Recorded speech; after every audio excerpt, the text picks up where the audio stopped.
She replaced the runaway bride for 5 minutes, unaware she would become the Alpha King's Luna. The scream came from the dressing room 3 minutes before the doors were set to open, and it was not a scream of joy. Wren Ashvale burst through the heavy oak door to find her sister's bridal chamber empty, except for a single silk shoe lying on its side near the window, the curtains flapping against the cold morning wind. The window itself stood wide open, and beyond it, the long drop to the garden hedges below offered no sign of a body, no sign of a struggle, only silence, and the distant sound of carriages arriving in the courtyard. Wren called, her voice cracking as she spun in place, searching every corner of the room as if her sister might be hiding behind the dressing screen or crouched beneath the vanity table. The room told a different story.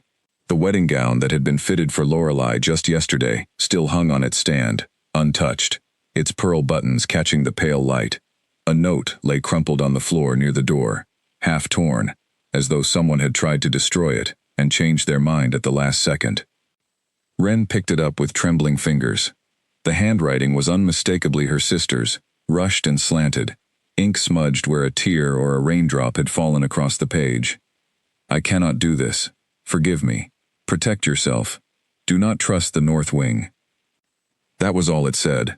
No explanation. No destination. Just 5 lines that raised 100 more questions than they answered. Footsteps thundered down the corridor outside, and before Wren could hide the note, the door swung open again. It was Priya, the palace's head attendant, her face pale as parchment, a silver comb still clutched in her hand from where she had been styling hair only minutes before. "They are asking for the bride," Priya said, breathless. "The Alpha King's envoy has already taken his seat. The doors open in 2 minutes." "Where is she?" Wren's mind raced through every possible answer, and none of them were safe to say aloud. If the truth came out now, in front of 500 guests from 2 rival kingdoms, the fragile peace her sister's marriage was meant to secure would collapse before it had even begun. She had grown up in this world long enough to understand what that meant. Broken alliances between wolf kingdoms did not end in polite disagreements. They ended in war. "She's not feeling well," Wren said, the lie tumbling out before she had fully decided to tell it. "She asked me to check on the arrangements while she composes herself." Priya's eyes narrowed with worry rather than suspicion, the exhaustion of the morning written plainly on her face. "There is no time left for composing herself. The Alpha King does not wait, Wren. You know this. His patience for delay is famous, and not in a good way." Outside, muffled by stone walls, a horn sounded, low and resonant, the traditional signal that called the wedding party to the aisle. Wren felt the sound in her chest before she fully processed what it meant. There were only minutes left, and her sister was gone, vanished into the wind, with nothing but a cryptic warning left behind. "I need 5 minutes," Wren said suddenly, surprising herself with the steadiness in her own voice. "Tell them the bride needs 5 more minutes to prepare. I will find her." Priya hesitated, torn between duty and doubt, then nodded and hurried back down the corridor, her footsteps fading into the growing noise of an impatient crowd.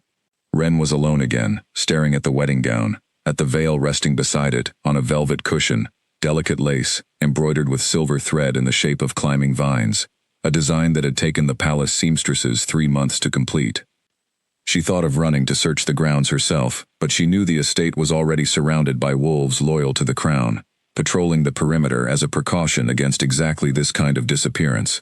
If Lorelei had truly fled, she would need more than 5 minutes to escape unnoticed, and drawing attention to her absence too soon would only make the search more dangerous for her. Wren made a decision then that would change the rest of her life, though she did not yet understand the full weight of it. She would buy her sister time. She would stand in that dress, behind that veil, and give Lorelei the hours she needed to disappear completely. It was meant to last only until the ceremony's opening rites, a brief formality, where the bride was presented and blessed before the true vows were spoken later that evening, at a private gathering. Surely there would be a chance to slip away before anything binding occurred. Surely 5 minutes was all it would take. She stripped out of her attendant's dress with shaking hands and pulled on the wedding gown instead, the fabric cool and unfamiliar against her skin, fitted for a body that was nearly identical to her own but not quite. Twins shared a face, but Lorelei had always carried herself differently, chin lifted with the confidence of someone born to be seen, while Ren had spent her life standing just outside the light, content to be unnoticed. Now she was about to walk into the brightest room in the kingdom wearing her sister's name. The veil came down over her face last, and with it came a strange, sudden calm, as if the lace itself muffled not just her features but her fear. She caught her own reflection in the tall mirror by the door, and barely recognized the woman looking back, dressed like royalty, trembling like a thief. 5 minutes, she whispered to herself.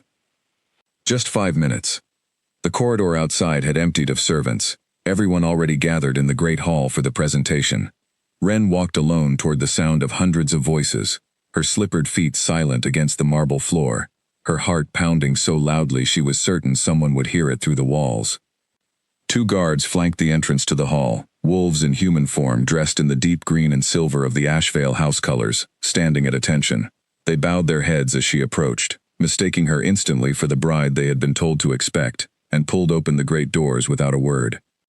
The sound hit her first, a wave of hushed conversation and rustling silk, hundreds of guests rising to their feet as the doors opened, their faces turning toward her in unison. Then came the sight, impossible to fully prepare for, even after a lifetime spent in this palace. The great hall of Silverfang Kingdom had been transformed into something out of an old tale, silver ribbons draped from soaring stone arches, thousands of white candles flickering along every ledge and windowsill, and at the far end of the aisle, standing before an altar carved from pale moonstone, waited the man the entire continent spoke of in careful, respectful tones. Kael Draven, Alpha King of the Northern Pax, stood tall and still, dressed in black and silver, his dark hair swept back from a face that held no visible emotion, though his eyes, even from this distance, seemed to track her every step with unsettling precision. Ren had heard the stories, of course. Everyone had. He was the youngest Alpha King in 3 generations, having taken the throne after his father's sudden death, and he had spent the years since proving himself through discipline rather than mercy. Some called him cold, others called him careful. No one who had met him called him kind, though no one dared call him cruel to his face either. Ren forced her feet to move down the aisle, one measured step at a time, exactly as she had watched Lorelei practice during the endless rehearsals of the past week. She kept her eyes low, grateful for the veil that hid her expression, and tried to remember that this was not truly her wedding, only a performance, only 5 minutes borrowed on behalf of a sister who needed to disappear. The walk down the aisle felt endless and instant at once, and then she was standing before him, close enough to see the faint scar along his jaw that the stories never mentioned, close enough to feel the strange, prickling awareness that seemed to radiate from him like heat from a flame. He inclined his head slightly toward her, a formal greeting rather than a warm one, and the officiant beside them began to speak the opening words of the presentation rite, in the old language of the Wolf Kingdoms, words about union and duty and the joining of houses. This was meant to be brief. A blessing, an exchange of formal greetings, nothing more. Ren had been told the true vows would come later, in a smaller and more private ceremony that evening, and that this public presentation was simply tradition, a chance for both kingdoms to witness the beginning of an alliance. She only needed to stand still, receive the blessing, and then find some excuse to withdraw before the real vows were spoken. 5 minutes. That was all this was supposed to require. But something was shifting in the air around them, a pressure Ren could not name, thick and electric, raising the fine hairs along her arms beneath the sleeves of the gown. The officiant's voice rose, and Ren realized with growing alarm that the words being spoken were not the words of a simple presentation blessing at all. They were the binding words. The true vows, moved forward without her knowledge, likely to accommodate some political urgency she knew nothing about. She opened her mouth to protest, to say something, anything, that might halt the ceremony before it went further, but in that same instant, Kael Draven's hand found hers, warm and certain, and the moment their palms touched, something inside her chest ignited like a struck match. It was not pain, not exactly, but it was overwhelming, a rushing warmth that spread from her hand up through her arm and settled somewhere behind her ribs, a sensation so foreign and so total that her knees nearly buckled beneath her. Across from her, she heard Kael's breath catch, saw his jaw tighten, his dark eyes suddenly sharp with something that looked almost like shock. He felt it too. Whatever this was, he felt it too. The officiant, unaware that anything unusual had occurred, continued reciting the ancient words, calling on the old magic of the Wolf Kingdoms to witness and seal the union between Alpha King Kale Draven and the woman standing before him. The crowd murmured its approval, unaware that the bride beneath the veil was not the woman whose name had been printed on every invitation sent across 2 kingdoms. Ren tried to pull her hand back, panic finally breaking through the strange warmth flooding her body, but Kale's grip only tightened, not out of cruelty, she would later understand, but out of the same instinctive pull that was overtaking them both. The magic of the binding rite was already moving through the air, ancient and immovable once invoked, and there was no ceremony in the history of the Wolf Kingdoms that had ever been stopped once the true vows began. "Wait," Ren whispered, so quietly that only Kale could have heard it over the officiant's rising voice. "You don't understand." "I'm not." But it was too late. The final word of the binding rite left the officiant's lips, and the moonstone altar beside them flared with a soft, silver light that rippled outward across the hall, like a held breath finally released. Every wolf in the room felt it, a shift in the air itself, the unmistakable signature of an old and unbreakable magic settling into place.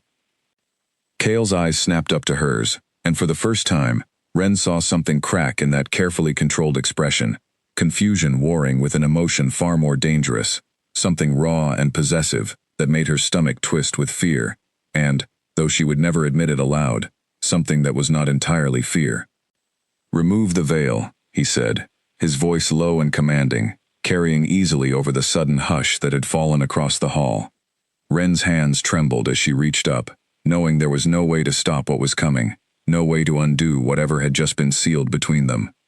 The lace lifted away from her face, and the last thing she saw clearly before 500 guests gasped in unison was Kale Draven's expression transforming from confusion into something far colder, far more dangerous, as he realized the woman standing before him, bound to him now by magic older than either of their kingdoms, was not the bride he had been promised.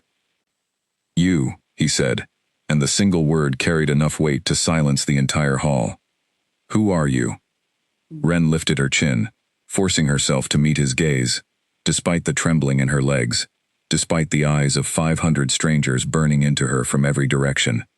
There was no more hiding now, no more borrowed time, no more pretending this was someone else's story. "My name is Ren Ashvale," she said, her voice somehow steady, despite everything crumbling around her. "I am Lorelei's twin sister." The silence that followed was the loudest sound Ren had ever heard in her life.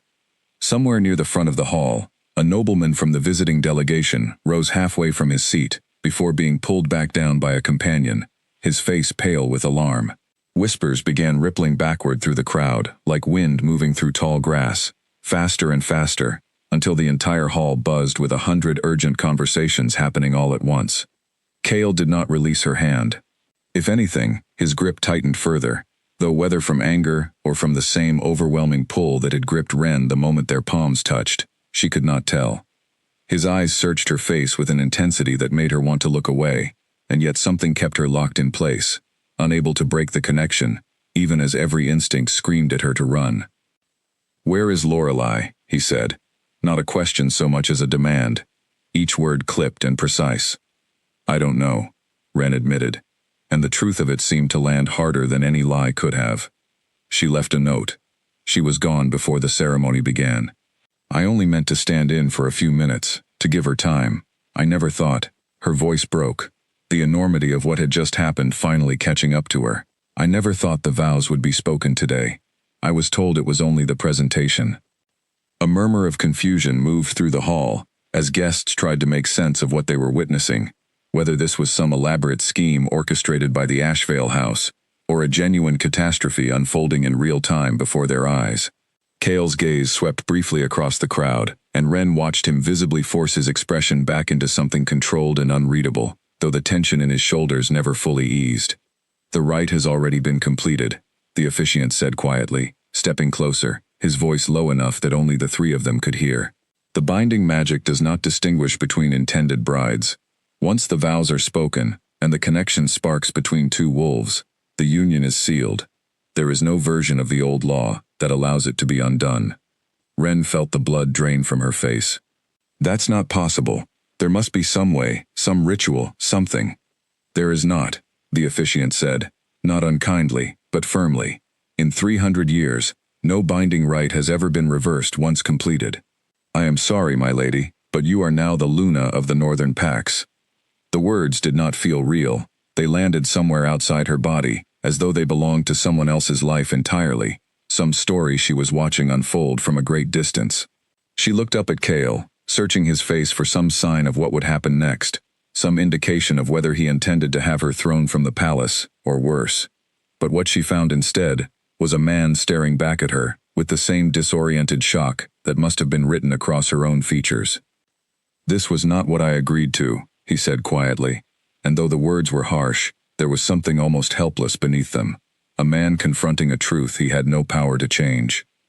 Nor I, Ren said, matching his tone, refusing to let her fear show, even as it clawed at her chest. I did not ask for this. I did not want your crown, your kingdom, or your bond. I wanted to protect my sister. That is all this was ever meant to be. For a long moment, neither of them spoke, the entire hall holding its breath around them, waiting to see how their king would respond to a bride he never chose, bound to him by magic neither of them had invited. Ren watched something shift behind his eyes, calculation replacing shock, the mind of a ruler already working through the political disaster unfolding in front of 500 witnesses from 2 kingdoms.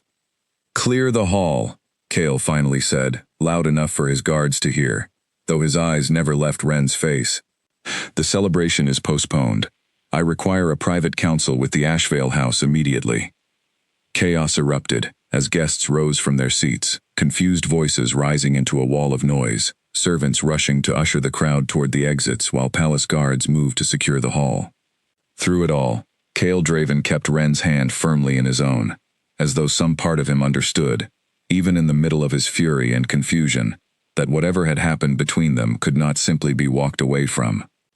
Ren stood frozen at his side, the wedding gown suddenly feeling like a costume from a nightmare rather than a dress, the veil lying discarded on the floor where she had let it fall. 5 minutes, she thought, staring out at the emptying hall, at the shattered remains of a ceremony that was never supposed to include her. 5 minutes was all she had promised to give. She had no way of knowing yet that those 5 minutes had just rewritten the rest of her life, binding her forever to a king she had never wanted, a crown she had never asked for, and a kingdom that would soon have no choice but to call her their Luna. Outside the hall, unnoticed in the chaos of fleeing guests and shouting guards, a single carriage pulled away from the palace grounds and disappeared down the long road leading north, carrying with it the one person who might have been able to explain everything that had gone wrong.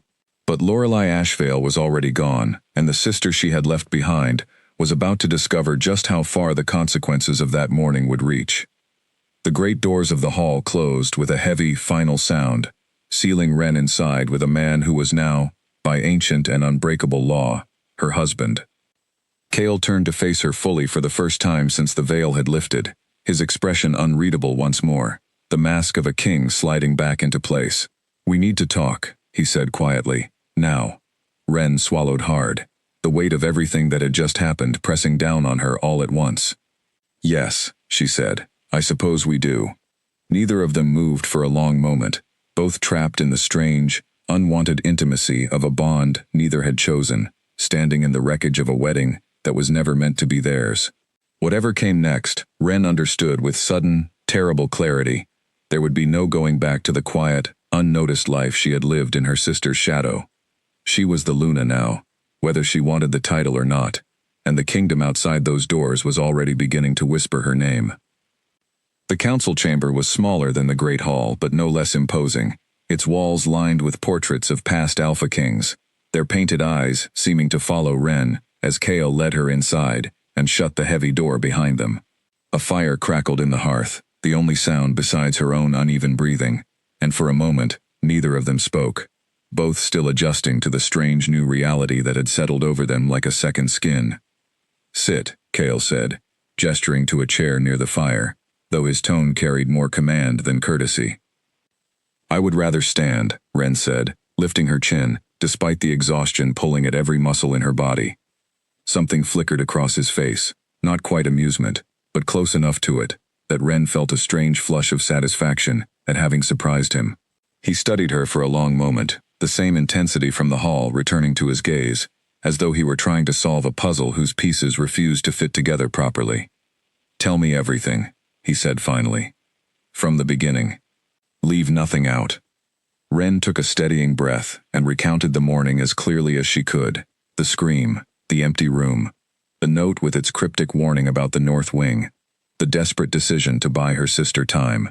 She left nothing out, not even the parts that made her sound foolish or naive, because she understood, even in her exhaustion, that half-truths would only make things worse for both of them. When she finished, Cale was quiet for a long time, staring into the fire, his jaw tight with restrained frustration. "Your sister was meant to secure a peace between my kingdom and the Ashvale territories," he said eventually. "A peace this alliance was supposed to guarantee for the next generation. Her disappearance alone would have been a crisis. But this," he gestured between them, "this is something else entirely." "I know," Ren said quietly. "I never meant for it to happen this way. I only wanted to protect her, to give her enough time to disappear safely, wherever she needed to go. I did not know the vows would be moved forward. I did not know any of this would happen." "The vows were moved forward on my council's recommendation," Cale admitted, a muscle working in his jaw. "There were concerns about delaying the binding, whispers of instability along the northern border that made an early ceremony seem wise. I was not informed of the change until the officiant had already begun." He exhaled slowly, dragging a hand through his dark hair. "It seems neither of us walked into that hall fully prepared for what waited there." Ren studied him carefully, searching for some sign of the cruelty the stories always mentioned, but what she found instead was a man clearly burdened by more responsibility than any single person should carry, doing his best to hold together a kingdom that seemed determined to test him at every turn. "What happens now?" she asked, the question that had been circling her thoughts since the moment the veil lifted. The officiant said, "The bond cannot be undone." Is that truly the law, or was he simply trying to keep the peace in front of your guests? Cale's expression darkened. "It is truly the law. I have studied the old texts myself, more than once, in the years since I took the throne, hoping to understand every corner of the power that governs my kingdom. A binding rite, once completed, and the spark ignited between two wolves, cannot be reversed by any known ritual. Believe me, if there were a way to undo this, I would already be searching for it." The bluntness of his words stung more than Ren expected, though she understood the sentiment. She was, after all, not the wife he had chosen, not the woman his council had spent months negotiating for, not even someone from a pack he trusted. She was an accident, a stand-in who had never meant to become permanent.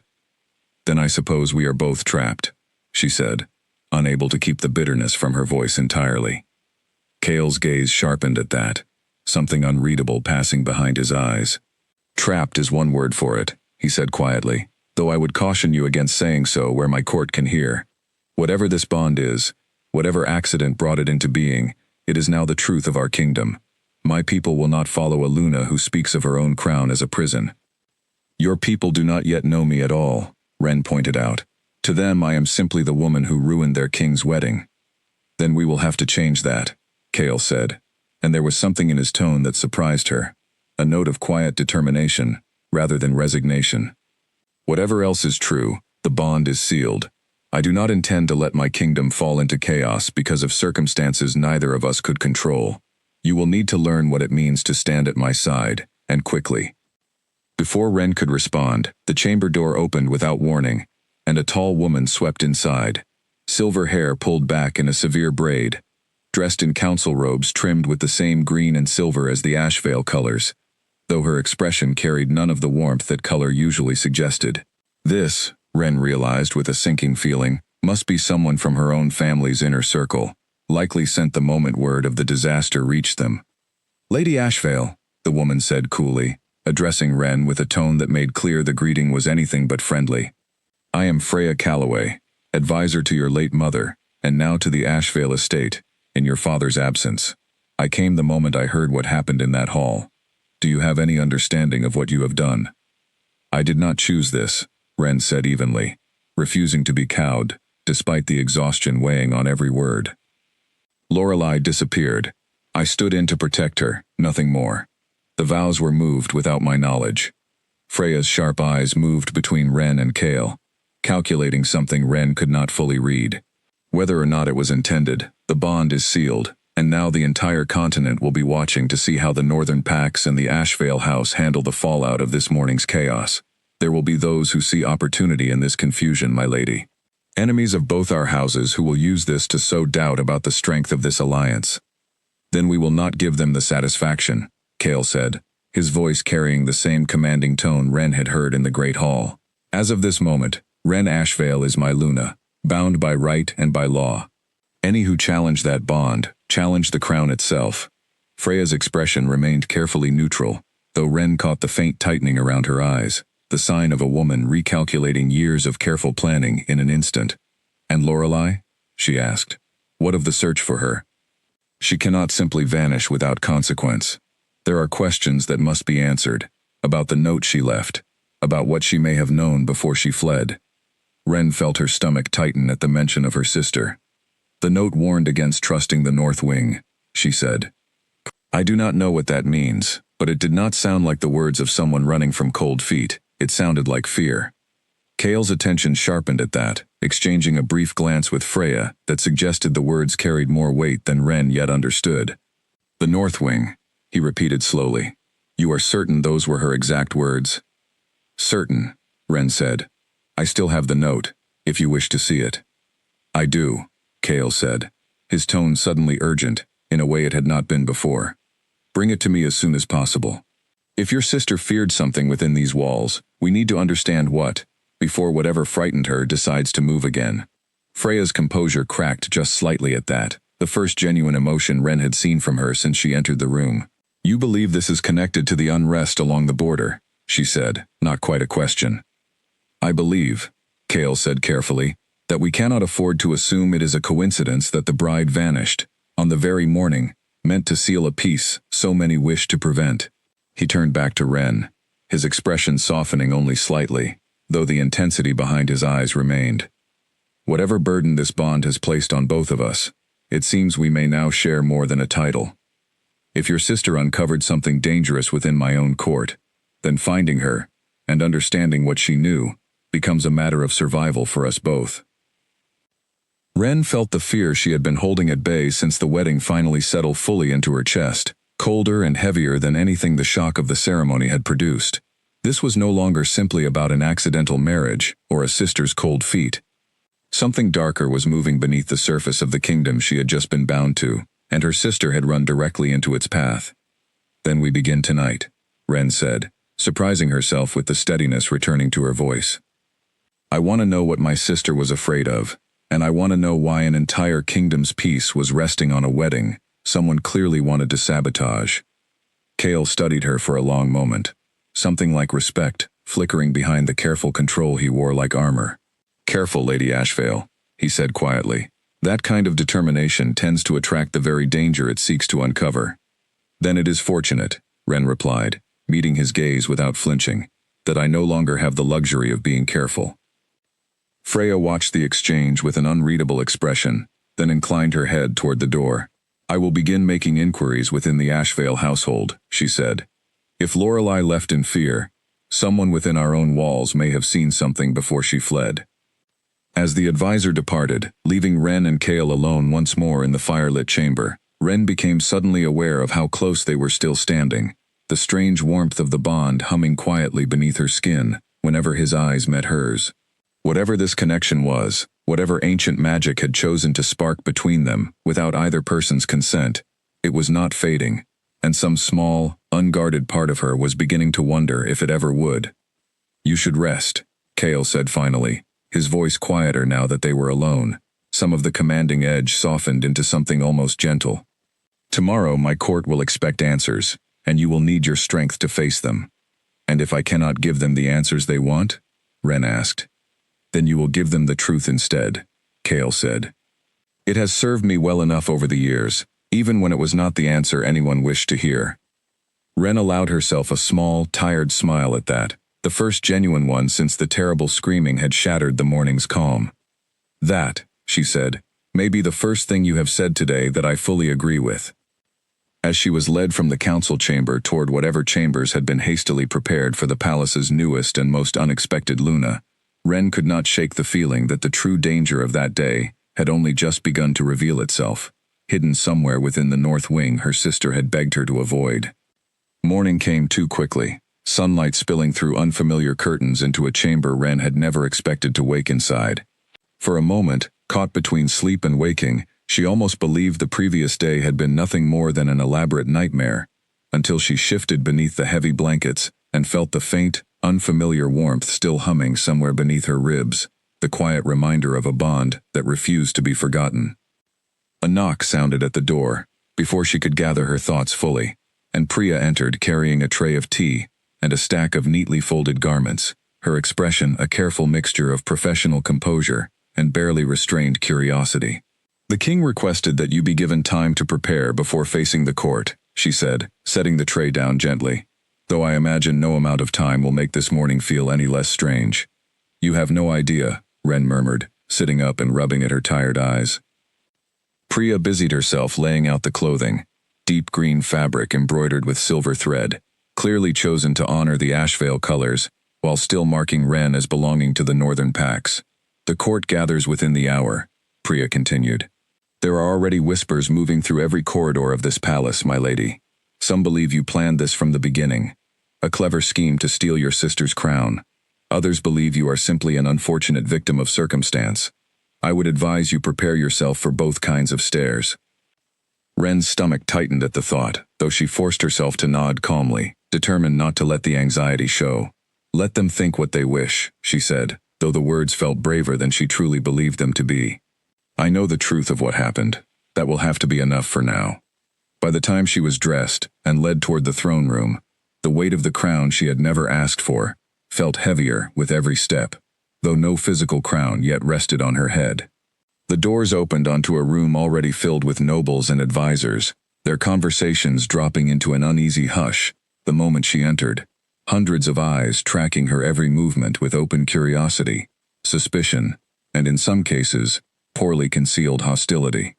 Kale stood at the far end of the room near the throne, dressed in formal black and silver, his expression once again schooled into unreadable composure, though Ren caught the brief flicker of something like reassurance in his eyes when their gazes met across the crowded hall.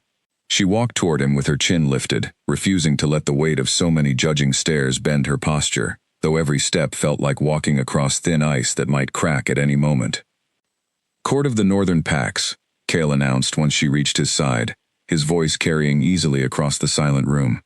"I present to you Ren Ashvale, bound to me by the ancient right, now Luna of these lands, by law older than any crown in this hall." A ripple of murmurs spread through the gathered nobles, some bowing their heads in reluctant acceptance, others exchanging glances that made their skepticism plain. Near the front of the crowd, an older wolf with silver-streaked hair and sharp, calculating eyes stepped forward, his robes marked with the insignia of a high-ranking council seat. "Forgive my bluntness, my king," the man said, his tone polite but pointed, but the entire continent expected the Alpha King to bind himself to Lorelei Ashvale, heir to her house and known ally to our cause. Instead, we find ourselves presented with her sister, a woman with no formal training in the duties of a Luna, no established alliances of her own, and no explanation for how such a critical detail was overlooked during a ceremony of this importance. "Lord Garrick raises a fair concern," Kale said evenly, though Ren could sense the tension coiling beneath his calm exterior. The binding was not planned this way. Circumstances beyond anyone's intention led to yesterday's outcome. However, the rite has been completed, and the old law does not permit reversal. Ren Ashvale is now bound to this crown, and I expect this court to treat her with the respect that title demands. Garrick's eyes narrowed slightly, though he inclined his head in a shallow, grudging bow. "Of course, my king, though I wonder if the court might be permitted to ask the new Luna a few questions of our own, given the unusual nature of her arrival." Ren felt Kale tense beside her, but before he could object, she stepped forward slightly, meeting Garrick's gaze directly.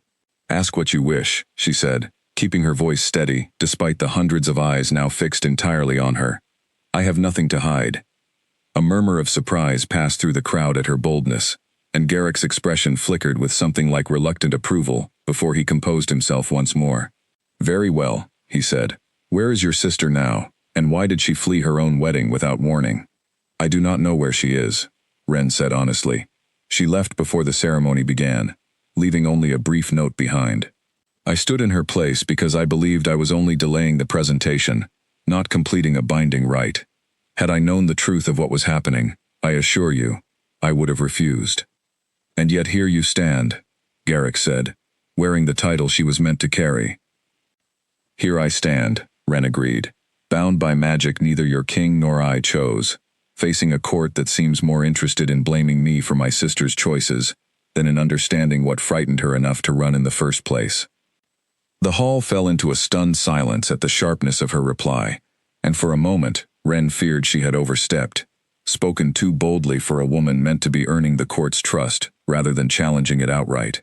But then, unexpectedly, a quiet ripple of approval moved through parts of the crowd, a few nobles exchanging impressed glances at her refusal to be cowed.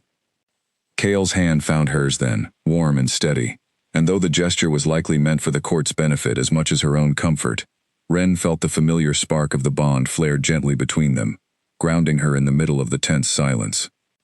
"The Luna speaks the truth," Kale said, his voice carrying the full authority of his crown. "And she raises a question this court would be wise to consider seriously. If Lorelei Ashvale fled her own wedding in fear, then something within our kingdom, or beyond its borders, threatened her enough to abandon everything she stood to gain. I intend to discover what that was, and I expect the full cooperation of this council in doing so." Garrick bowed his head fully this time, any trace of challenge fading from his expression, replaced by something more thoughtful. "As you command, my king." The rest of the court gathering passed in a blur of formal introductions and careful, measured conversations, nobles approaching Ren with varying degrees of warmth and suspicion, each interaction a small battle fought with careful words and practiced patience. By the time the hall finally emptied, Ren felt as though she had run a great distance without moving from a single spot, exhausted in a way that had nothing to do with physical effort. "You handled that better than most seasoned diplomats," Kale said quietly, once they were alone, a note of genuine surprise coloring his tone. "I had very little choice," Ren said, allowing herself to finally exhale the tension she had been holding since entering the hall. "Though I imagine Lord Garrick will not be my strongest supporter anytime soon." "Garrick respects strength above all else," Kale said. "You may have earned more of his respect today than you realize, even if he is unlikely to admit it openly." He paused, studying her for a long moment before continuing. "I brought your sister's note to my most trusted scholar this morning. He believes the warning about the North Wing may relate to an old section of the palace archives, sealed decades ago, after a dispute among the founding packs. It has not been opened in my lifetime." Ren's pulse quickened at the news. "Then that is where we should look." "It will not be simple," Kale warned. "The archives were sealed for a reason, and whoever locked them away clearly wished for their contents to remain hidden. If your sister discovered something within those walls, we should assume whoever wanted it hidden may still be watching closely for anyone who tries to follow her path." "I am not afraid," Ren said, though the tightness in her chest suggested otherwise. "Perhaps you should be," Kale said quietly, though there was no mockery in his tone, only genuine concern that surprised her. "Fear, used wisely, keeps people alive. I would prefer my Luna remain among the living long enough to see whatever mystery your sister uncovered fully resolved." Something about the phrase, "my Luna," spoken so simply and without the earlier reluctance, sent an unexpected warmth spreading through Ren's chest that had little to do with the bond humming quietly beneath her skin. She studied Kale's face, searching for the coldness the stories always described, and found instead a man clearly carrying more weight than any single crown should require, doing his best to protect a kingdom balanced precariously, on the edge of secrets neither of them yet fully understood. "Then we will be careful," she said finally. "But we will not stop looking. My sister deserves that much, and so, I think, does your kingdom." Kale's expression softened into something almost like a smile, brief and unguarded before the mask of composure slid back into place. "Tomorrow then," he said, "we begin in the archives." As Ren was finally led toward her new chambers for the evening, The weight of the day's revelations settling heavily over her exhausted mind, she found herself thinking not of the crown she had never wanted, nor of the court that had judged her so openly, but of the strange, unwelcome warmth that continued to bloom every time Cale Draven's eyes met her own. Whatever secrets waited within the sealed archives of the North Wing, she suspected the truth about her own heart might prove just as complicated to uncover. The days that followed settled into an uneasy rhythm, one Wren had never imagined for herself, filled with lessons in etiquette she had never needed as a quiet, overlooked daughter of the Ashvale house, and endless introductions to nobles who studied her with expressions ranging from cautious curiosity to open disdain. Freya Calloway had taken it upon herself to oversee much of Wren's education in the ways of court, arriving each morning with a stack of texts on Northern Pack customs, and a patience that seemed to wear thinner with every passing day. "You must stop apologizing when you enter a room," Freya said one afternoon, watching Wren cross the study with a critical eye. "A Luna does not apologize for her presence. She commands it." "I am not accustomed to commanding anything," Wren admitted, setting down the heavy book of Northern Pack history she had been assigned to memorize. "I spent my whole life standing just behind my sister. She was the one meant to carry a crown, not me." "Then you will simply have to learn quickly," Freya said, though her tone carried less sharpness than usual, something almost sympathetic softening her features. "The court does not forgive weakness easily, but it forgives inexperience far more readily than most Lunas realize, provided you never let them see you doubt yourself." Wren nodded, tucking the advice away alongside the dozens of similar lessons she had absorbed over the past week, though the true difficulty of her new life had little to do with etiquette or protocol. It was the whispers that followed her through every corridor, the way conversations halted the moment she entered a room, the careful, assessing glances from nobles who clearly still viewed her as an unwelcome accident, rather than their rightful Luna. She had not seen much of Cale since their conversation about the sealed archives, his days consumed by council meetings addressing the unrest along the northern border that Freya had mentioned that first evening. What little time they did share came in brief, formal moments, shared meals conducted mostly in silence, or passing greetings in the corridors that left Wren feeling more like a political arrangement than a wife, despite the bond that continued to hum quietly whenever he was near. It was during one such formal dinner, held in a smaller dining chamber, reserved for the royal family, rather than the grand hall used for court functions, that Wren finally worked up the courage to ask about the promised visit to the sealed archives. "You mentioned we would search the North Wing together," she said carefully, watching Cale's expression across the candlelit table. "That was nearly a week ago."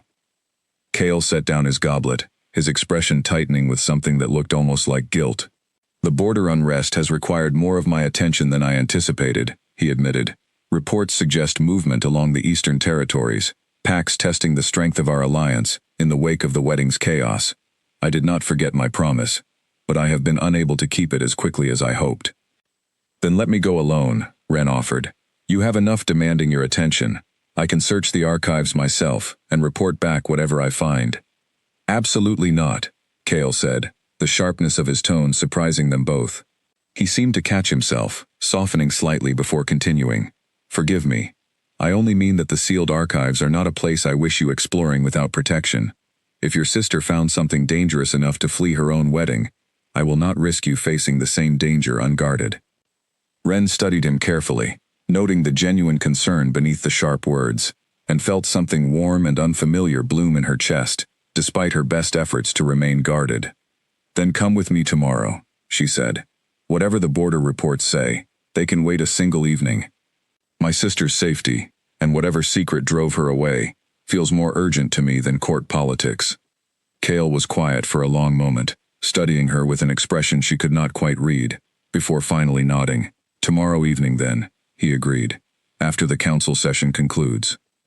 True to his word, Cale appeared at Wren's chamber door the following evening, dressed simply rather than in his usual formal attire, a single lantern in hand rather than the retinue of guards Wren had expected to accompany them. "Fewer eyes means fewer questions," he explained when she raised an eyebrow at the lack of escort. "Whatever we find in those archives, I would prefer it remain between us until we understand its meaning." The walk to the North Wing took them through corridors Wren had never explored, the palace growing progressively older and more neglected the further they traveled. elegant tapestries giving way to bare stone walls, polished floors giving way to dust and shadow. At last, they arrived at a heavy iron door, sealed with a lock so old and rusted that Ren wondered how long it had truly been since anyone had passed through it. "This is the entrance to the old archives," Kale said, producing a heavy key from beneath his coat, one Ren suspected had taken considerable effort to locate. "My scholar found record of this key in the royal vault, though it took him days to confirm its purpose. No Alpha King has opened this door in over 60 years. The lock resisted at first, decades of rust fighting against the key's turn, but eventually, it gave way with a groan that echoed through the empty corridor. Beyond the door waited a narrow stone stairway descending into darkness, the air rushing up to meet them thick with the scent of old parchment and undisturbed dust. Ren felt a shiver crawl up her spine as she followed Kale down the steps, the lantern light casting long, shifting shadows against walls lined with ancient shelves, each one crowded with scrolls and leather-bound books that looked as though they had not been touched in generations. Whatever secret her sister had uncovered down here, Ren understood immediately that it was not something meant to be found easily. "Where do we even begin?" she murmured, surveying the seemingly endless rows of forgotten records stretching into the darkness beyond the lantern's reach. Kale moved further into the archive, his lantern illuminating faded labels along the shelves, some marked with symbols Ren did not recognize, others simply too worn by time to read at all. "My scholar believes the archive was sealed, following a dispute among the founding packs," he said quietly, "something involving a broken treaty and accusations of betrayal that nearly tore the northern packs apart before my great-grandfather's reign began. If your sister found something related to that history, it may explain both her fear and her warning." They searched in careful, methodical silence for what felt like hours, pulling scrolls from shelves only to find records of long-forgotten land disputes or genealogies of packs that no longer existed.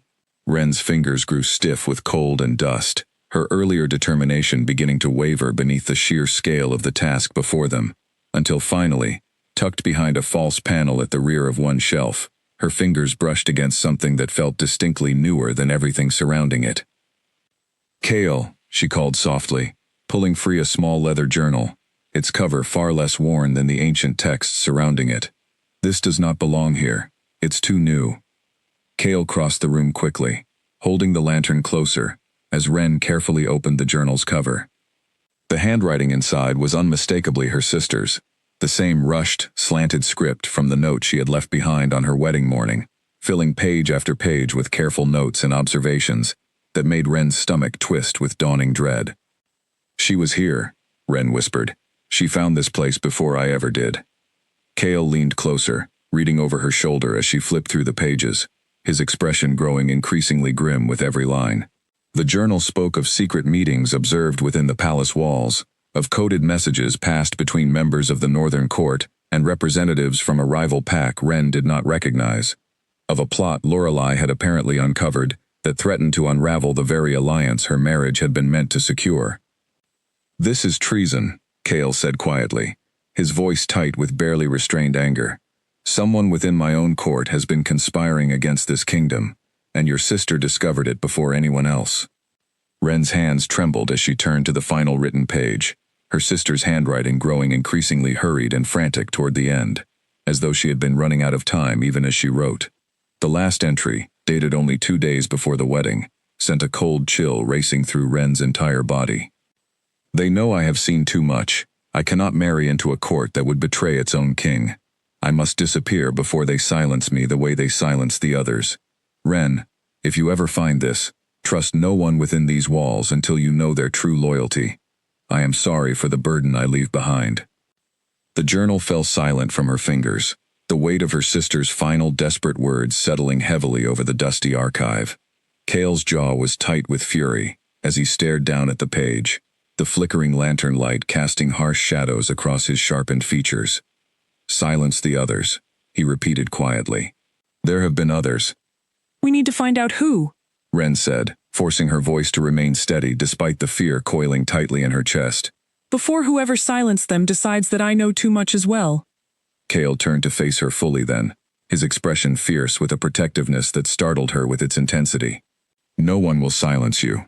he said, the words carrying the full weight of his authority as king, though beneath it, Ren heard something far more personal, something that sounded almost like a vow. Whatever conspiracy your sister uncovered, we will unravel it together, and I promise you, whoever is responsible will answer for every life they have already taken. Ren met his gaze in the dim lantern light, the bond between them humming with a warmth that felt, for the first time since the disastrous wedding, less like an unwanted burden and more like something she might actually be grateful to carry. Whatever danger waited ahead, she understood now that she would not face it alone. Together then, she said quietly, closing the journal and holding it protectively against her chest. We find out who my sister was running from, and we make certain they never threaten this kingdom again. Kale nodded once, firm and resolute, before extending his hand toward her, in the darkness of the ancient archive. Ren hesitated only a moment before taking it, the familiar spark of the bond flaring warmly between them, as they turned together to begin the long climb back toward the palace above, carrying with them a secret that would soon change everything they thought they understood about the court they were both bound to protect. The journal remained hidden in Ren's chambers, locked inside a small chest that Kale had provided, along with a warning to trust no one with its contents until they understood the full scope of the conspiracy it hinted at. Sleep did not come easily that night, Ren's mind circling endlessly around her sister's final written words, the fear evident in every hurried, slanted letter. Silence the others. The phrase repeated itself over and over, refusing to let her rest. By morning, dark circles had settled beneath her eyes, though she forced herself through the motions of another day at court, smiling politely at nobles whose loyalty she now questioned, wondering with every conversation whether she was speaking to someone who might have played a role in whatever her sister had uncovered. Freya noticed the change immediately, cornering Ren in a quiet corridor between morning lessons. You look as though you have not slept in days, Freya observed, studying Ren's face with obvious concern. Has something happened? Ren hesitated, remembering Kale's warning about trusting no one, though something in Freya's genuine concern made her reconsider. Freya had, after all, served Ren's own mother faithfully for years, long before any of the current court intrigue had begun. I found something in the archives, Ren admitted quietly, glancing around to ensure they were truly alone. Something that suggests Lorelei's disappearance was not simply cold feet. Freya's expression sharpened with immediate concern. What did you find?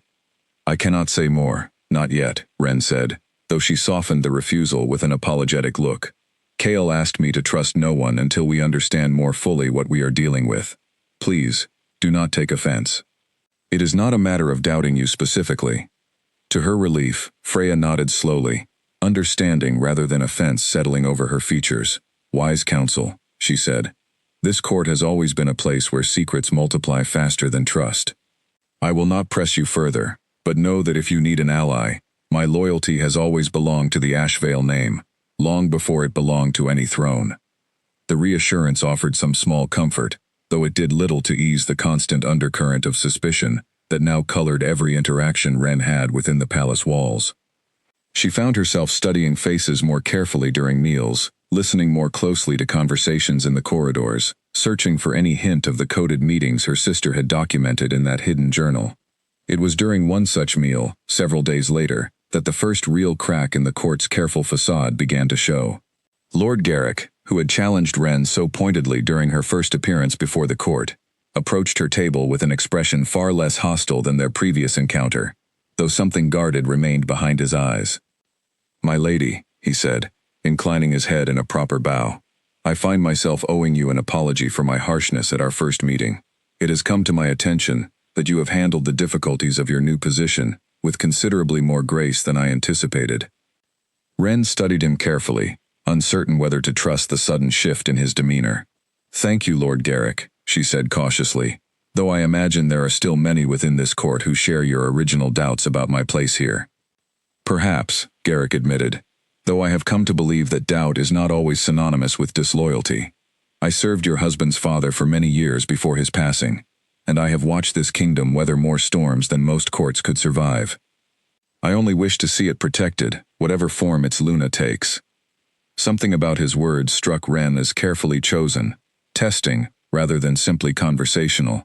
and she found herself wondering whether Garrick knew more about the current unrest than he was letting on. Protected from what, exactly? She asked carefully. The border unrest, or something closer to home? Garrick's expression flickered, just briefly, before settling back into careful neutrality. The border unrest is concerning enough on its own, he said. Though I have heard whispers, my lady, of factions within our own court growing restless with the current alliance structure. Old grudges that never fully healed, resurfacing now that a new Luna sits beside the throne. What kind of grudges? Wren pressed, her pulse quickening. That, Garrick said, glancing around the room with sudden caution, is a conversation better had somewhere with fewer listening ears. Perhaps you might find time to visit my study this evening, my lady. I believe I have information that both you and your king would find valuable. Wren agreed, though a knot of uncertainty tightened in her stomach as Garrick departed, unable to shake the feeling that she was being drawn deeper into something far more dangerous than she had anticipated. She found Cale later that afternoon in his private study, poring over reports from the eastern border, and relayed the strange conversation with careful detail. Garrick has never approached me with such openness before, Cale said thoughtfully, setting aside his reports. He is not a man given to sudden changes of heart, which makes his approach either genuinely significant or a carefully laid trap. Then we should be cautious, Wren said. We will go together, Cale decided. If Garrick has information about the conspiracy your sister uncovered, I want to hear it directly. And if this is a trap of some kind, I would rather you not face it alone. That evening, they made their way to Garrick's private study, a modest but well-appointed room lined with books on Northern Pack history and strategy. Garrick greeted them both with visible relief, quickly ushering them inside and securing the door behind them before speaking. Forgive the secrecy, he said, gesturing for them to sit near the fire, but what I am about to share could put my own life at risk if the wrong ears learned I had spoken of it. Speak freely, Cale said. Whatever protection you require, I will ensure it is provided. Garrick took a steadying breath before continuing. There is a faction within this court, my king, that has never fully accepted your rule. They believed your father's death came too conveniently for your ascension, and they have spent years quietly building support for an alternative claim to the throne, one they believe carries stronger blood ties to the founding packs. Wren felt Cale go rigid beside her, his expression darkening with barely contained fury. Whose claim? He demanded. Your cousin, Garrick said quietly. Dimitri Draven. He has long believed himself the rightful heir, passed over only because your father favored his own bloodline over his brother's. The wedding to Lorelei Ashvale was meant to solidify your position beyond question, an alliance strong enough to silence any lingering doubts about your legitimacy.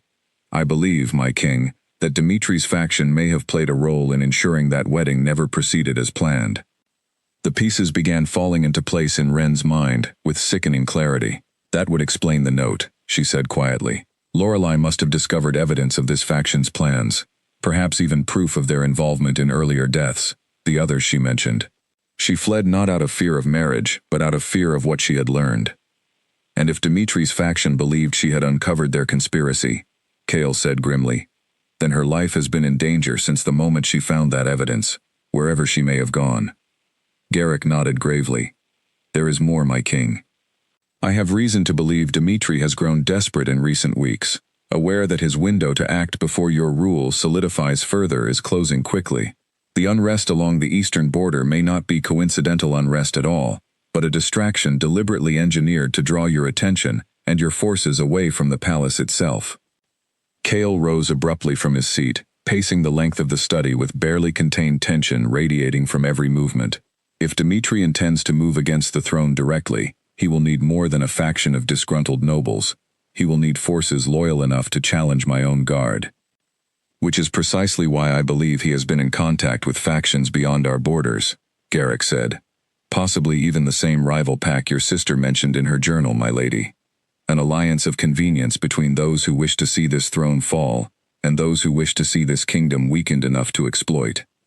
Wren's mind raced through the implications, the conspiracy growing larger and more dangerous with every revelation. We need to find Lorelei, she said firmly. Whatever evidence she uncovered, it could be the key to exposing this faction, before they move against the crown entirely.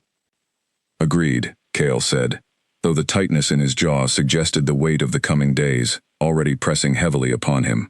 Garrick, I need you to continue gathering what information you can, quietly and carefully. Trust no one outside this room with what you have shared tonight. Of course, my king, Garrick said, bowing his head. And my lady, he added, turning to Ren, with an expression far warmer than their earlier encounters had suggested. I believe your sister's courage in uncovering this conspiracy may yet save this kingdom, whatever cost it demanded of her own safety. I hope, for both your sakes, that she is found alive and well.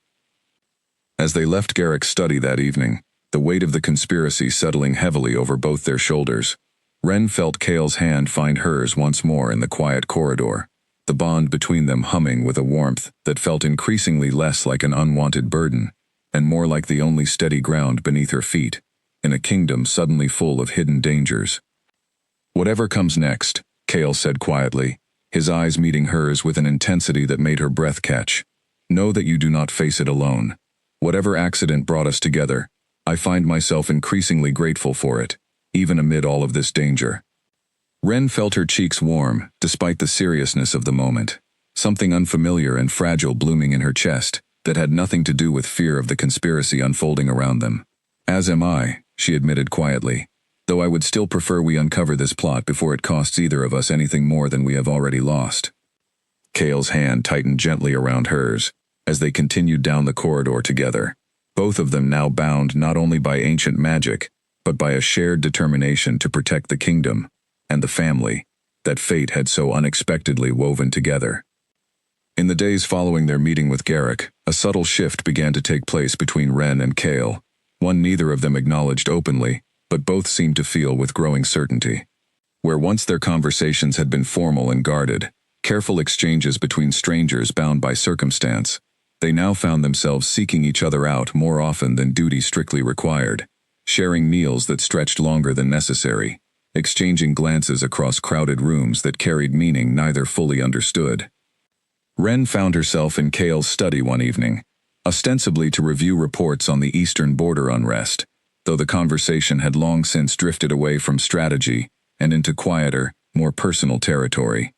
Cale sat across from her, a rare informality in his posture, as firelight flickered across his features, and for the first time since their disastrous wedding, Ren found herself genuinely curious about the man behind the crown, rather than simply the king she had been unexpectedly bound to.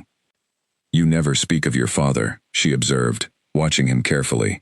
Yet Garrick mentioned his passing came suddenly. That must have been difficult, taking the throne so young. Cale's expression tightened briefly before he answered, some old grief flickering behind his composed features. I was barely 20 when he died, he said quietly. One day, he was training me in matters of state, preparing me slowly for a future he assumed was decades away, and the next, I was burying him and being crowned in the same week. There was no time for grief, only duty.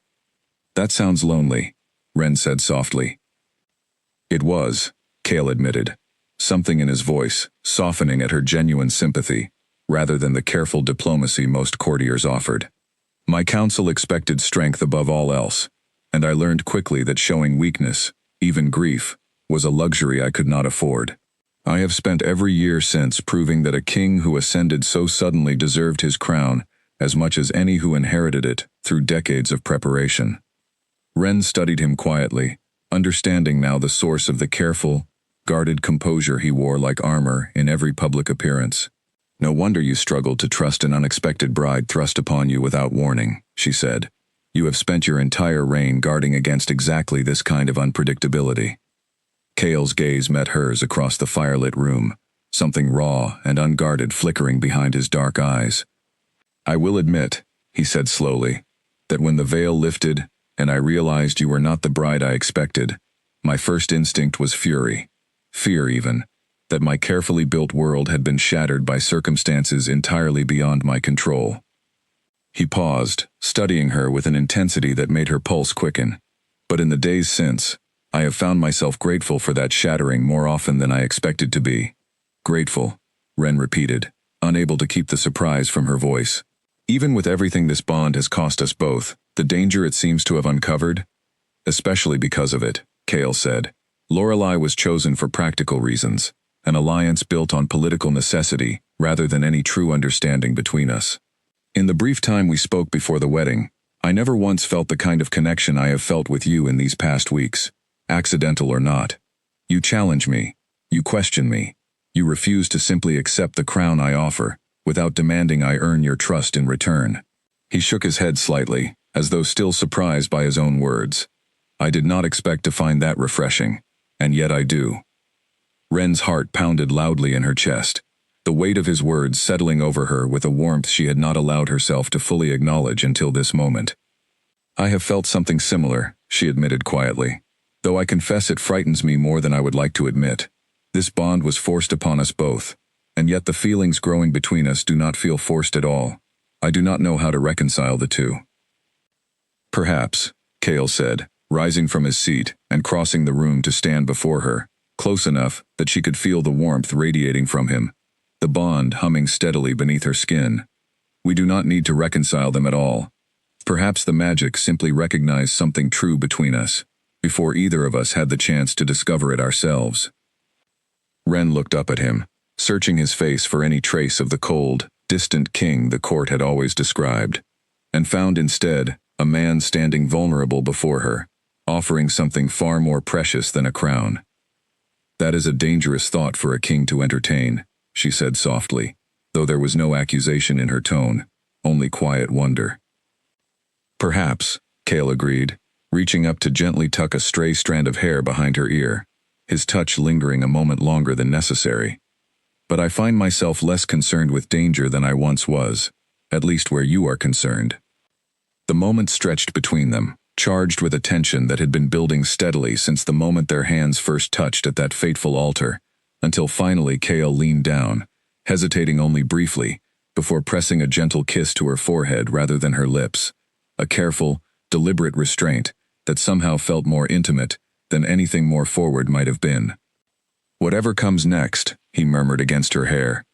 Know that I no longer view this bond as an accident to be endured, but as something I intend to honor fully, whatever it takes to earn your trust in return.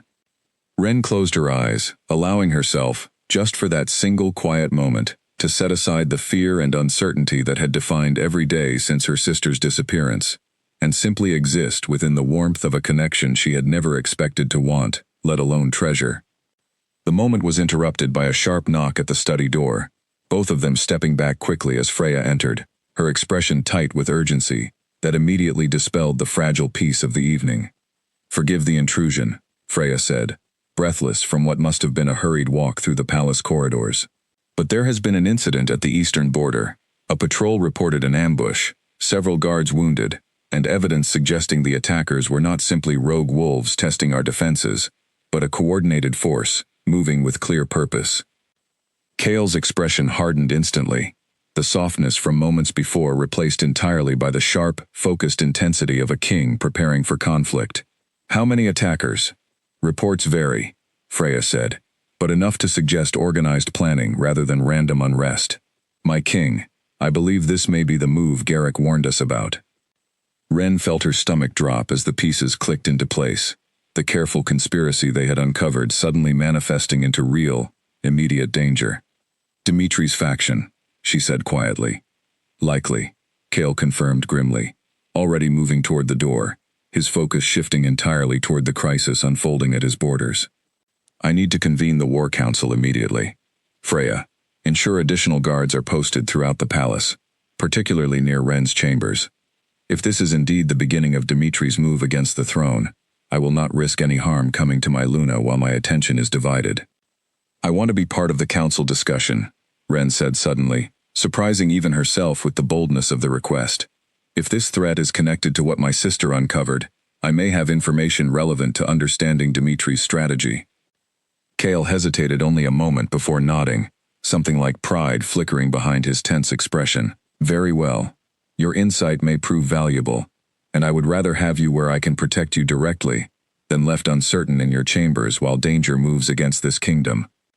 As they hurried together toward the War Council chamber, the warmth of their earlier moment giving way to the urgent tension of a kingdom bracing for conflict, Wren felt the bond between them settle into something steadier, A partnership forged not just by ancient magic, but by a shared determination to protect everything and everyone that mattered most.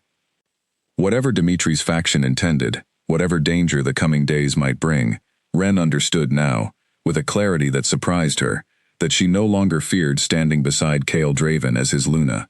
She feared only the possibility of losing what they were only just beginning to build together. The War Council chamber buzzed with tense activity by the time Ren and Kael arrived. Maps spread across the long central table, markers indicating troop positions along the eastern border, where the ambush had taken place only hours earlier. Generals and advisors crowded around the table, their voices overlapping in urgent discussion, until Kael's presence brought the room to immediate, respectful silence. "Report," Kael commanded, moving to the head of the table with Ren close behind him.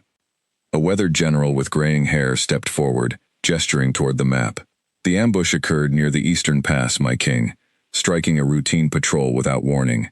We lost 3 guards, with 5 more wounded, seriously enough to require immediate healing.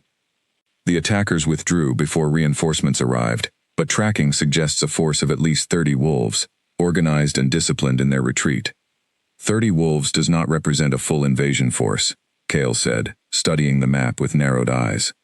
"This was a probe, testing our response time and troop positioning." "My thoughts exactly, my king," the general agreed. "Whoever orchestrated this attack wanted information about our defenses, not simply casualties." Ren stepped closer to the map, studying the marked positions carefully. "If this is connected to Dimitri's faction, as Garrick suggested, then this attack may be less about testing military defenses and more about creating a distraction, drawing your attention and your forces toward the border, while something else moves against the palace itself." The room fell silent as her words settled over the assembled council, several advisors exchanging uneasy glances at the possibility. Kael's expression sharpened with sudden understanding. She may be right. If Dimitri intends to move against the throne directly, an eastern distraction would provide the perfect cover for such an attempt, drawing our strongest forces away from the palace at precisely the moment they would be needed most. "Then we cannot afford to send our full strength eastward," the general said slowly, working through the implications. "But if this attack was merely a probe, a stronger force may follow shortly, testing whether we redirect our defenses in response."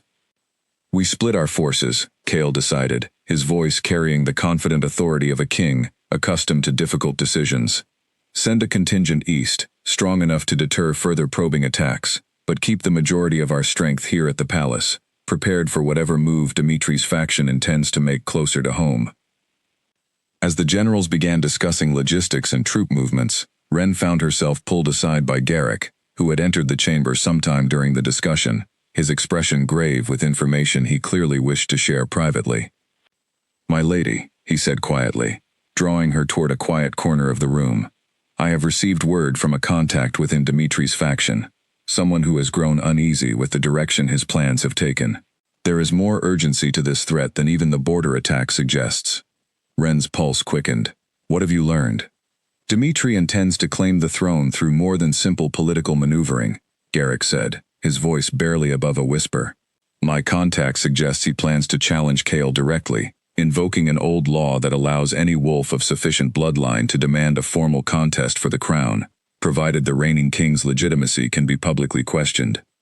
And your sister's disappearance, along with the chaos of your unexpected binding, has provided him exactly the kind of doubt he needs to invoke that law credibly," Garrick finished grimly. Ren felt a cold dread settle into her stomach. When does he intend to make this challenge? "Soon," Garrick said. "My contact believes the border attack was indeed a distraction, meant to create just enough uncertainty and division within the court that Dimitri's challenge would find more sympathetic ears, among nobles already questioning Kael's judgment after the wedding disaster."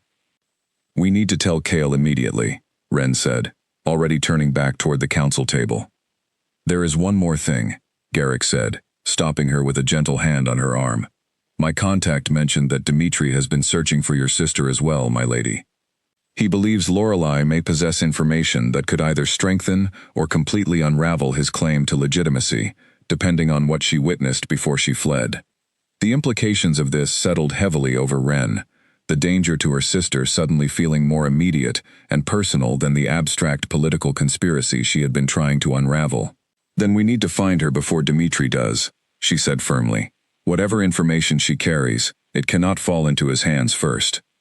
They returned to the council table together, where Wren quickly relayed Garrick's information to Cale, watching his expression harden with each revelation. The general assembled around the table, absorbed the news with grim determination, the reality of an impending challenge for the throne, adding new urgency to their already tense preparations. "If Dmitri intends to invoke the old contest law," Cale said, once the full council had been briefed, "then I must be prepared to defend my claim both through combat and through evidence of my legitimate rule. Wren's testimony regarding the true circumstances of our binding, along with any evidence your sister may have gathered regarding Dmitri's conspiracy, could prove crucial in swaying the court's judgment before any physical contest becomes necessary." "Then I will do everything within my power to help you gather that evidence," Wren said firmly, meeting his gaze with unwavering determination. "And I will not stop searching for my sister until she is found safely, whatever it takes." Cale's expression softened slightly despite the tension of the surrounding council, something like gratitude and admiration flickering behind his dark eyes. "Together then," he said quietly, echoing the vow they had made in the archive days earlier. As the council session stretched late into the night, strategies forming and reforming as new information continued arriving from scouts along the border, Wren found herself increasingly drawn into the role she had once believed herself entirely unsuited for. She was no longer simply an accidental bride caught in circumstances beyond her control. She was becoming, piece by piece, decision by decision, exactly the kind of Luna this kingdom needed in its most uncertain hour. Whatever challenge Dmitri intended to bring against the throne, whatever danger still awaited her missing sister somewhere beyond the palace walls, Wren understood with growing certainty that she would face it all without hesitation, standing firmly beside the king she had never expected to love, but found herself, against every reasonable expectation, falling for with each passing day. The council finally dispersed as dawn began breaking over the horizon, exhaustion evident on every face in the chamber, though beneath the fatigue Wren sensed a renewed determination settling over the palace's defenders. Cale walked her back to her chambers personally, the corridors quiet and still in the early morning light, both of them too tired for words, but unwilling to part ways just yet. "Rest while you can," Cale said softly as they reached her door. "Whatever Dmitri intends, we will face it together, fully prepared." Wren nodded, though sleep felt impossibly distant, with so much uncertainty still hanging over the kingdom's future. "Be careful," she said instead, reaching up to gently touch his cheek, the bond between them warm and steady, despite the exhaustion weighing on them both. "Whatever this bond has become, I find I am not ready to lose it, or you, to whatever danger still lies ahead." Cale caught her hand, pressing a gentle kiss to her palm before releasing her reluctantly. "You will not lose me," he promised quietly. "Whatever challenge comes, I intend to face it as your husband, in every sense of the word, not simply the king this crown demands me to be." As he disappeared down the corridor toward his own chambers, Wren finally allowed herself to close her door and lean against it, exhaustion and fear, and something warmer, something that felt increasingly like hope, tangled together in her chest. Whatever storm was gathering on the horizon, threatening the fragile peace they had only just begun to build, she found herself facing it not with the reluctance of an accidental bride, but with the fierce determination of a Luna prepared to defend everything and everyone she had come to love. 3 days passed in tense anticipation, the palace bracing for Dmitri's formal challenge, while scouts continued reporting only silence from the border, no further attacks materializing despite the earlier ambush. Wren spent her days split between court duties and quiet research into the old contest law Garrick had described, poring over ancient texts alongside Cale's scholars in an effort to understand every possible avenue Dmitri might use to strengthen his claim. It was during one such evening, as she walked alone through the palace gardens, seeking a brief respite from the constant tension indoors, that the danger Cale had warned her about finally arrived without warning. The attack came swiftly, a shadow detaching itself from the darkness near the garden wall, before Wren fully registered the threat, a blade catching the moonlight as it swung toward her with lethal precision. Years of careful upbringing had never prepared her for combat. but instinct alone sent her stumbling backward, the blade missing her by mere inches as she cried out in alarm. A second figure emerged from the shadows behind the first, and Ren realized with dawning horror that she was facing not one attacker, but at least two, both moving with the practiced efficiency of trained assassins rather than random threats. She turned to run, her heart pounding wildly, but a firm hand closed around her wrist before she could take more than a few steps. "Quiet," the first attacker hissed, dragging her backward with brutal strength.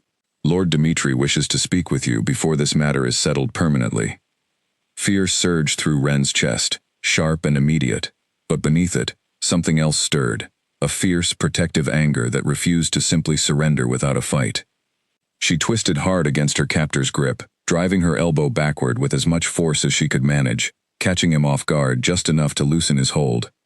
"Guards!" she screamed, the sound tearing from her throat as she broke free and stumbled toward the garden's main path. "Someone help me!" The second attacker lunged to intercept her, but before he could close the distance, a massive shape crashed through the garden hedges with terrifying speed, a full-grown wolf, dark-furred and powerful, colliding with the attacker in a blur of motion that sent him sprawling across the stone path.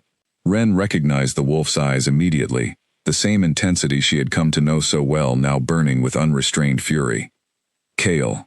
The bond must have alerted him to her distress, some deep instinctive connection drawing him to her aid before conscious thought could even fully process the danger.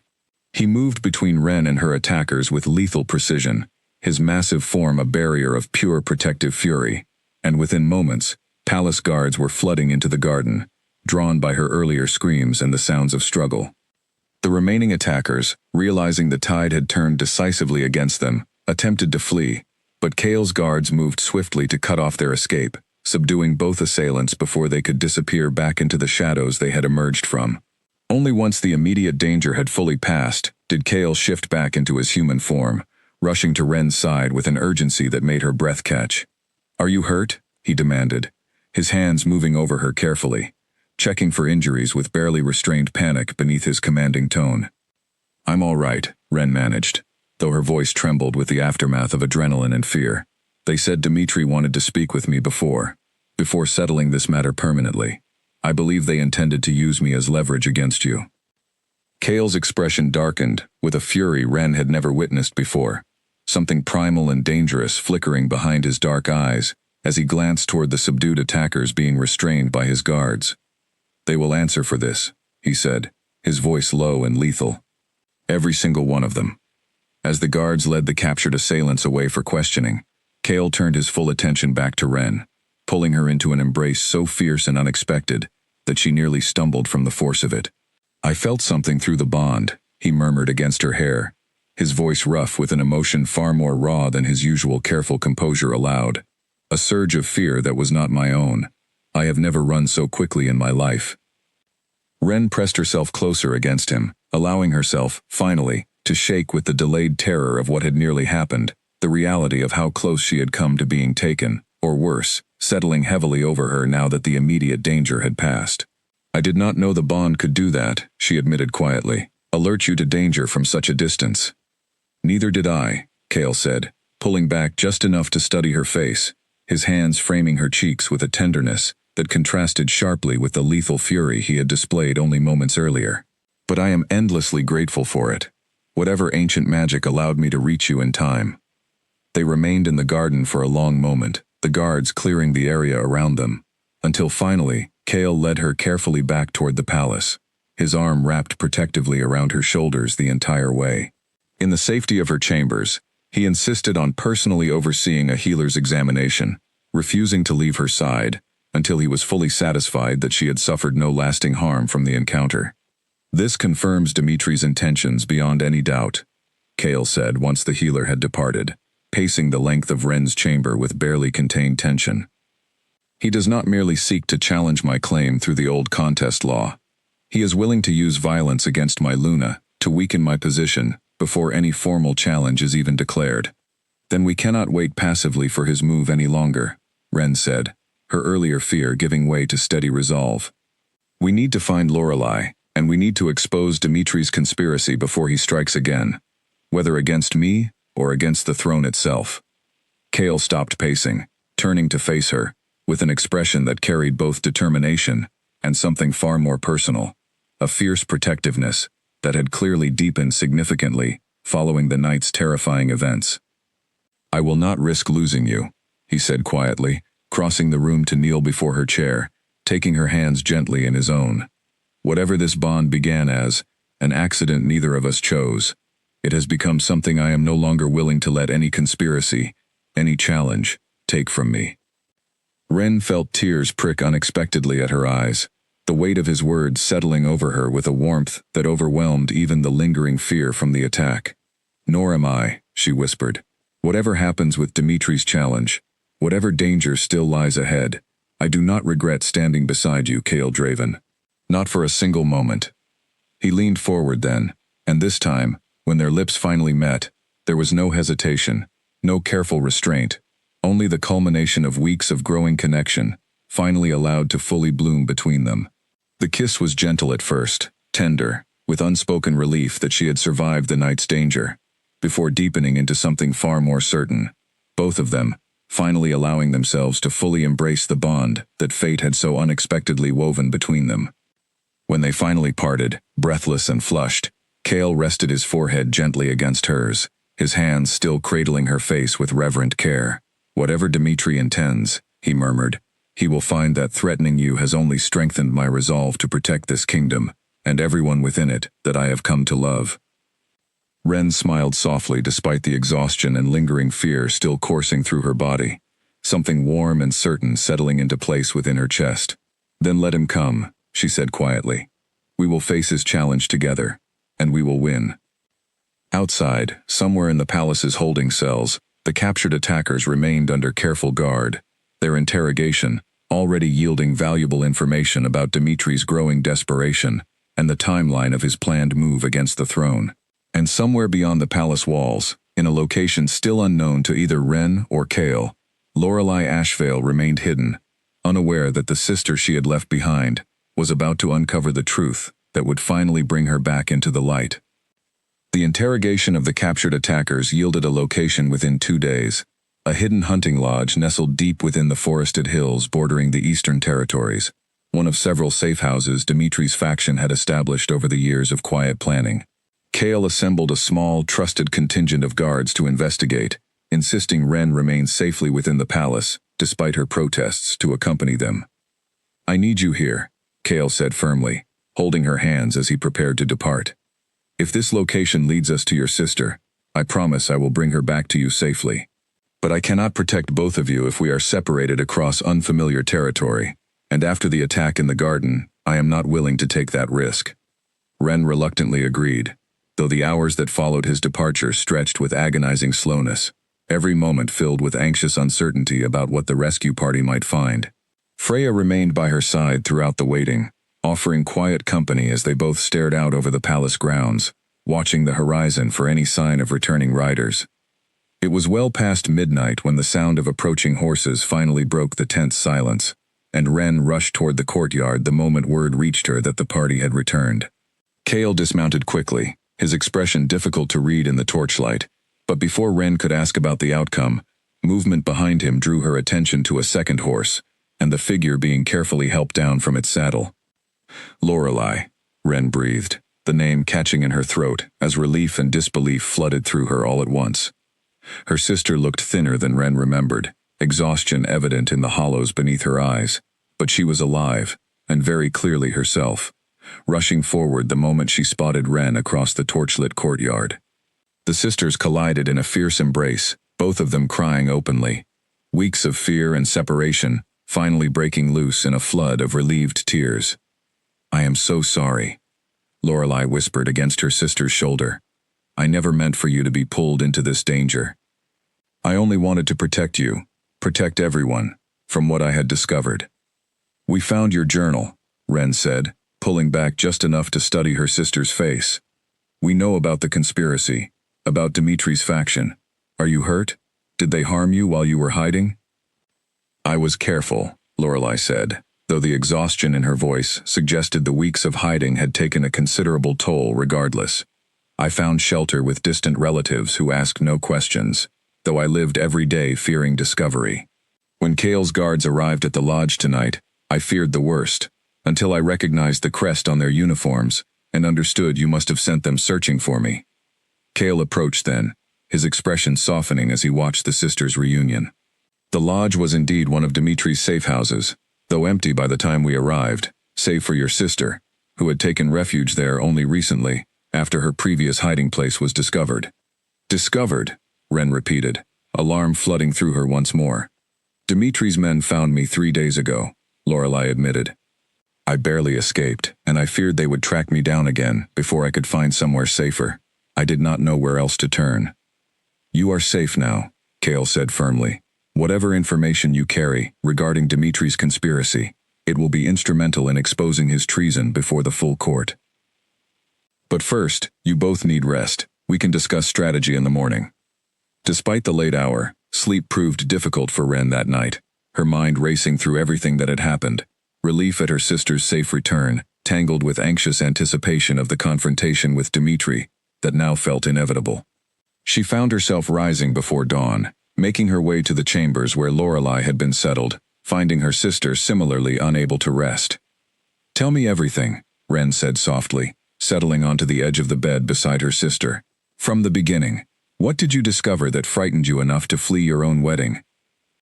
Lorelei drew a shaky breath before beginning her account, describing how she had stumbled upon coded correspondence, hidden within the palace archives weeks before the wedding, evidence of secret meetings between Dimitri's faction and representatives from a rival pack seeking to destabilize the Northern Kingdom's alliance structure. The messages spoke of removing obstacles, Lorelei explained, including references to previous deaths within the court that had been dismissed as accidents at the time. I realized too late that my own wedding, meant to strengthen Kale's legitimacy, made me a target the moment I discovered their plans.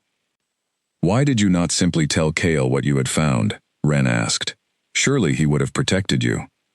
I considered it, Lorelei admitted, but I did not know then who within the court might be complicit in Dimitri's conspiracy. I feared that revealing what I knew too openly might alert the wrong ears before I could gather enough evidence to expose the full scope of the plot. Fleeing seemed the only way to buy time, both for my own safety and for the chance to gather more proof before confronting the threat directly. And the evidence you gathered, Ren pressed, is it enough to expose Dimitri fully before the court? Lorelei nodded, reaching beneath her pillow to produce a small, carefully wrapped bundle of documents she had apparently kept hidden even during her flight. I copied everything I could before I fled, she said. Correspondence, names of those involved, even evidence linking Dimitri directly to the deaths I mentioned. It is enough, I believe, to end his conspiracy permanently, provided we present it correctly before the full court. Relief and determination flooded through Ren, in equal measure, as she studied the documents her sister had risked everything to preserve. Then we present this evidence together, she said firmly, before Dimitri has the chance to formally challenge Kale's throne. If we can expose his treason first, his claim to legitimacy will collapse before it ever has the chance to gain traction among the court. The sisters spent the remaining hours before dawn carefully organizing the evidence, preparing to present their findings to Kale and his council at the earliest possible opportunity. As the first light of morning began filtering through the chamber windows, Ren felt a fragile but genuine hope settling over her exhausted mind, the sense that the conspiracy that had upended so much of her life over the past weeks might finally, truly, be nearing its end. Whatever confrontation with Dimitri still lay ahead, she understood now that she would not face it as an accidental bride caught helplessly in circumstances beyond her control, but as a Luna standing firmly beside her sister and her husband, armed with the truth and the fierce determination to protect the kingdom and the family she had come to love more deeply than she ever could have imagined on that chaotic wedding morning weeks earlier. The full court assembled within a day, summoned by Kale's decree that a matter of grave importance to the kingdom's security demanded immediate and public attention. Whispers filled the great hall as nobles took their seats, uncertain what news had prompted such an urgent gathering, though many eyes turned curiously toward Lorelei, whose return to the palace had already spread through the corridors like wildfire. Ren stood at Kale's side as the hall settled into tense anticipation, her sister positioned just behind them, the carefully organized evidence secured in a leather folio that Kale himself now held. Across the hall, Dmitri stood among the assembled nobles, his expression carefully composed, though Ren did not miss the flicker of unease that crossed his features when Lorelei stepped forward alongside the royal family. "Members of this court," Cale began, his voice carrying easily across the silent hall. "Weeks ago, this kingdom witnessed an unprecedented disruption to what should have been a joyous ceremony, uniting my throne with the Ashvale house. What none of you knew at the time was that the true bride's disappearance was not born of cold feet or personal doubt, but of a discovery so dangerous that she risked everything, including her own safety, to protect this kingdom from a conspiracy growing within our own walls." A murmur rippled through the crowd, nobles exchanging uncertain glances, as Cale continued, gesturing for Lorelei to step forward. "Lady Lorelei Ashvale uncovered evidence of treason before her wedding day, evidence implicating a faction within this very court, in a plot to destabilize this kingdom and seize the throne through illegitimate means." Dimitri's composure cracked visibly at this, though he quickly schooled his expression back into careful neutrality, stepping forward with practiced confidence. "My king, these are serious accusations to bring before the full court without proper evidence. Surely you do not intend to condemn members of this council based on the word of a bride who fled her own wedding under mysterious circumstances." "I intend to present evidence, Lord Dmitri," Cale said coldly, opening the leather folio and producing the documents Lorelei had risked her life to preserve. "Correspondence detailing secret meetings between certain members of this court and representatives of a rival pack, discussing plans to destabilize this kingdom's alliances. Evidence linking these same conspirators to deaths within our own ranks that were previously dismissed as accidents." As Cale read through the damning correspondence, the names and details laid bare before the entire assembled court, Ren watched Dimitri's carefully maintained composure begin to crumble entirely, his face growing pale as the weight of the evidence settled over the silent hall. Several nobles who had previously stood near him began quietly distancing themselves, their own alarm evident as the full scope of the conspiracy became clear. "This is fabrication," Dmitri finally protested, though his voice carried far less conviction than his earlier challenge. "Forged documents, meant to discredit legitimate concerns about your rule." "Then perhaps you can explain," Cale said, his voice cold and precise, "why the handwriting in these letters matches correspondence bearing your own personal seal. Correspondence, my scholars have already confirmed, authentic through careful comparison with documents in the royal archives."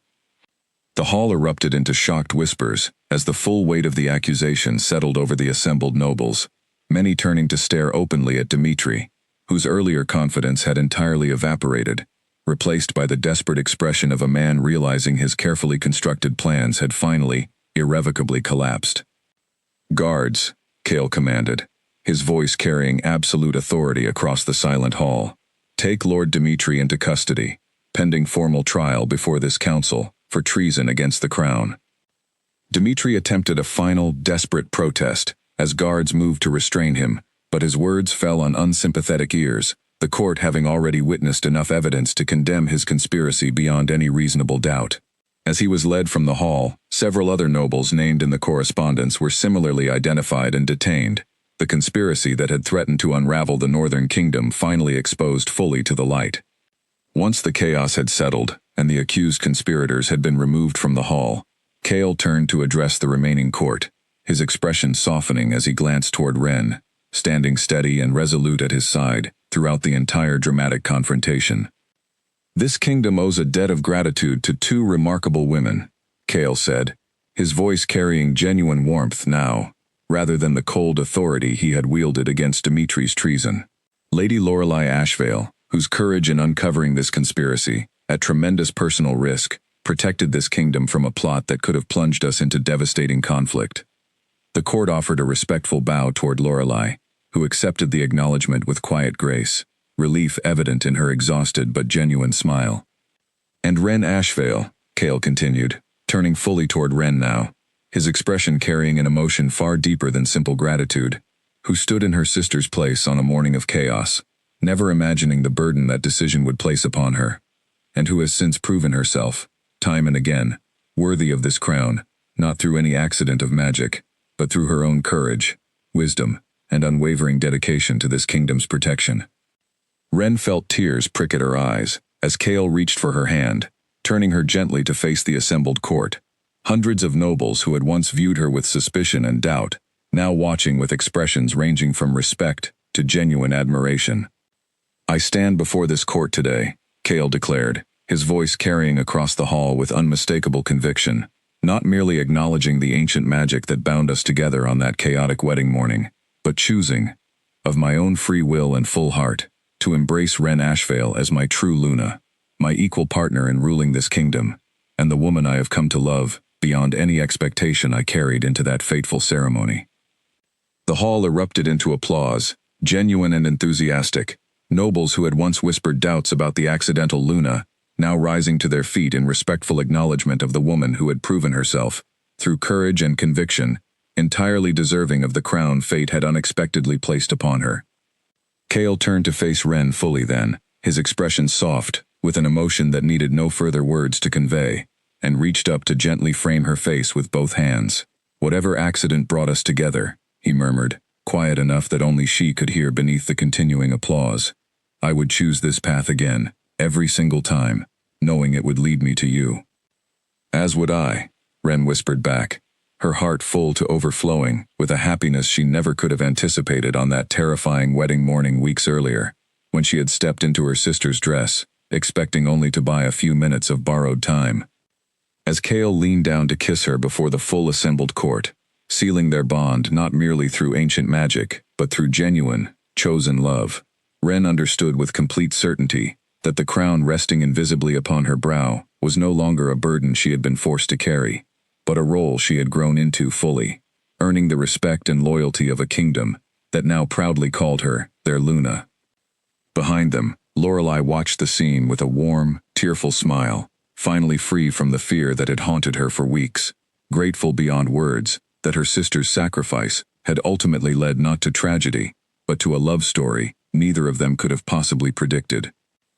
The kingdom that had once buzzed with scandalous whispers about the runaway bride and her accidental replacement now settled into a different kind of story entirely, one that would be told for generations to come, of a woman who stepped forward to protect her sister for what she believed would be only 5 minutes, and found instead the truest love and the truest purpose of her entire life. And as the court finally dispersed, leaving Kale and Ren standing together beneath the soft glow of candlelight in the great hall where their unexpected story had first begun, both of them understood that whatever challenges the future might still bring, they would face them together, bound not merely by ancient magic, but by a love that had grown stronger with every trial, every danger, and every quiet moment they had shared along the way. The Alpha King had found his true Luna, not through careful political arrangement, but through 5 accidental minutes that had changed the course of an entire kingdom, and 2 lives, forever.